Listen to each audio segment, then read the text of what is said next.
उसने अपने हाथ में एक कपड़ा कसकर दांतों से पकड़ा और अमीर आदमी को गुस्से से घूरा। अगर नजरों में चाकू होते तो वो शायद 10,000 बार मर चुका होता, लेकिन तभी पीठ पर तेज दर्द ने उसकी सोच को तोड़ दिया। वो छटकाना चाहता था और यहाँ तक कि भागने का मन बना लिया था, लेकिन गरीबी की वजह से मिले दर्द को याद करते हुए ये शारीरिक पीड़ा उसे कम लगने लगी। हालांकि उसने अपनी सहन शक्ति को बहुत बढ़ा चढ़ाकर आका था। शुक्र है कि 3 चरण पूरे हो चुके थे, लेकिन खेल अभी जारी था। अब बारी एक मोटे व्यक्ति की थी। वही पुराना तरीका था, लेकिन करली को अब मरणासन देखकर उसे पता था कि वो शायद एक कोड़ा भी नहीं झेल पाएगा। इसलिए मोटे ने बर्फ की सुई उठाई और पास में बैठी एक बूढ़ी औरत की जांघ में चुभो दी। किसे पता था कि ऐसा कुछ होगा जिसे कोई नहीं देखना चाहता था।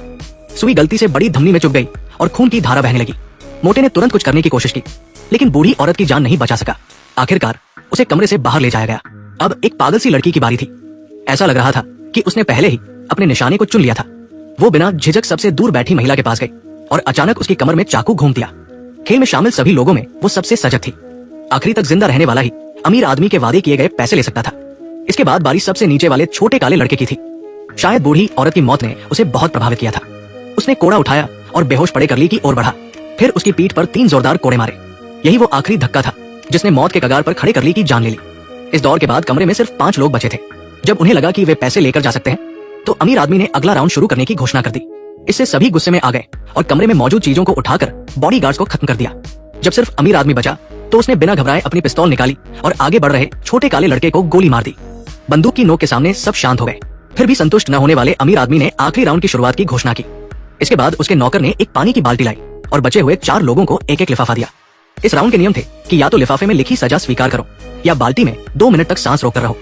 लिफाफे में कुछ बहुत क्रूर हो सकता था, लेकिन किस्मत अच्छी हो तो हल्की सजा भी मिल सकती थी।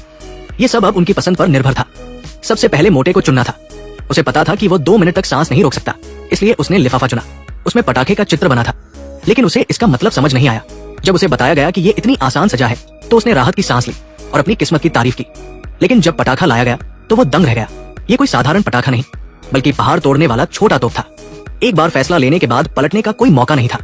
उसे अपनी आंखों के सामने अपने हाथ को विस्फोटक से बंधते हुए देखना पड़ा। बंदूक की नोक पर उसने कांपते हाथों से फ्यूज जलाया और मन ही मन प्रार्थना की कि ये खराब हो। दर्द को भूलकर वो अपनी खून से सनी उंगलियों को देखता रहा और अगले ही पल डर से जमीन पर गिर पड़ा। जब अमीर आदमी ने उसे देखा तो पता चला कि उसे दिल का दौरा पड़ा था और उसकी सांसें थमने वाली थी। अब सिर्फ 3 लोग बचे थे। अगला नंबर सूट वाले पुरुष का था।